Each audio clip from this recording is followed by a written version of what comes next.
Hello everybody, I've just seen another emergency lessons video, this time from Ali in Iraq, and he asked us to share our journey to school. So, my journey to school was a while ago now.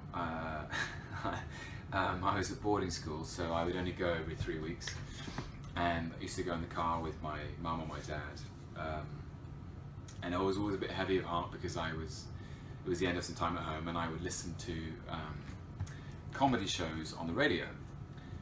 Well, they weren't on the radio, they were on cassette tape, because I'm very old and I went to school a very long time ago. The hashtag is emergency lessons. For children in emergencies, school is as vital as food and medicine. Share your journey to school. Do you get the bus? Do mum and dad drive you? Do you walk? Hashtag emergency lessons, and together we can celebrate the importance of education and school for children in emergencies.